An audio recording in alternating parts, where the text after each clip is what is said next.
Ladies and gentlemen, after this debate, there is the reason why the government team has already won this debate. That first, that we provide an inclusive economic growth, and also second, we create more resilient and also geographically balanced development, and third, the most important part, which is we build domestic economic capacity and give a power to our people.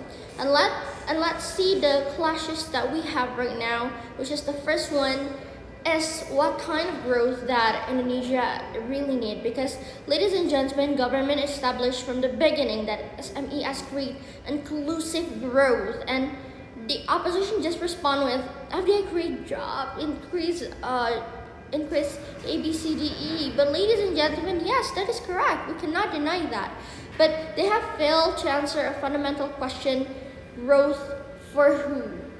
Because FDI can create significant economic activity, but only for some people, or just segmented, ladies and gentlemen.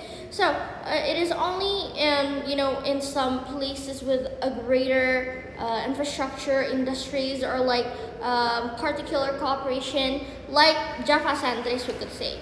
While the government's model works differently. In here, SMEs already exist all around Indonesia, in cities, villages, rural areas, remote areas, and many more.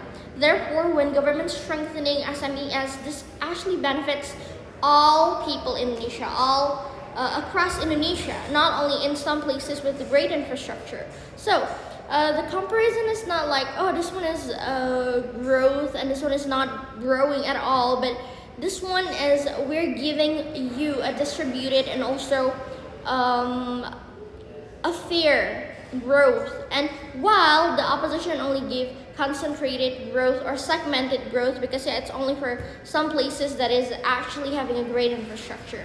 Second, ladies and gentlemen, we gave a greater resilience because yes, FDI brings a capital, a technology, because they already have like a great things, they already have a great money in them. But ladies and gentlemen, it is actually based on the situation outside. For example, like there's a war, there's economic crisis, there's some kind of like problem with the country, and it is actually affecting us. So if it's like that, ladies and gentlemen, we will be dependent on them, and we cannot have a backup anymore besides that.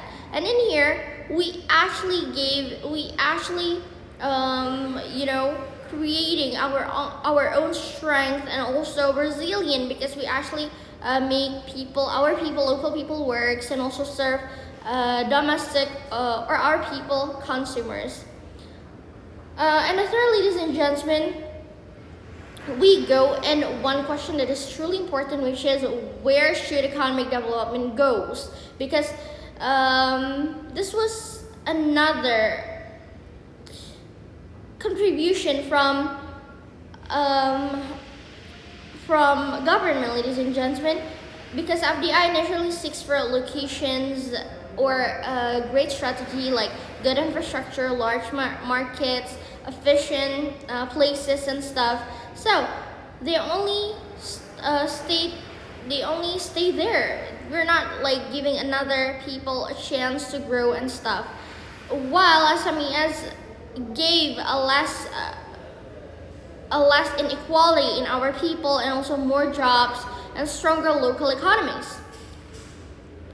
And to the next one, ladies and gentlemen, which is our future. We know that our future is truly important, and who controls the economic future of Indonesia is truly our most important part in here, because and it came from us, it came from the closing batch, that we show something deeper, which is economic growth. In here, opposition assumes that economic growth is enough, but actually, ladies and gentlemen, an economy is not simply about how much money that we have, how much money that we gain, we produce and stuff, but who owns the productive environment, who owns the productive economic growth that we have, who makes the decision, who has the power to actually move forward to become and to make Indonesia's better.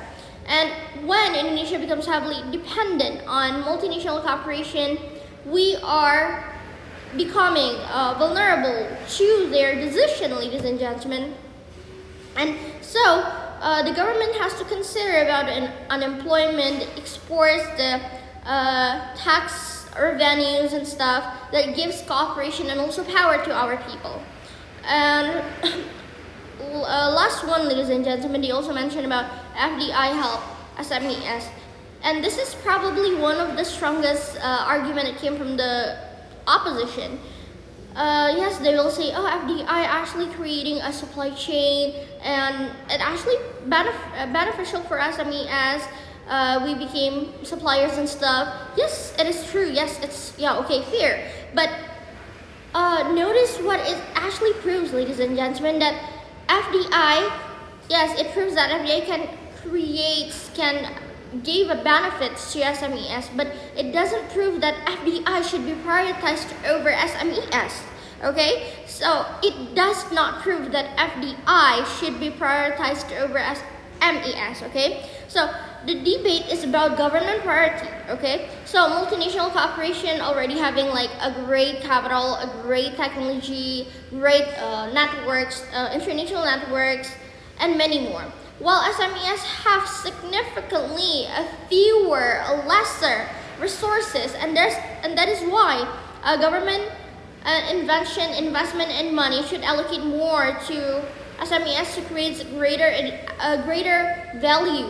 additional value to our nation, also SMEs. So there are questions like, can FDI benefit Indonesia? Yes, of course it is. But the real question is, where should this limited and also little resources from government should go first? That is why we win in here, because we prove that this money should allocate more to our people, which is SMEs, and proud to be close in government. Thank you.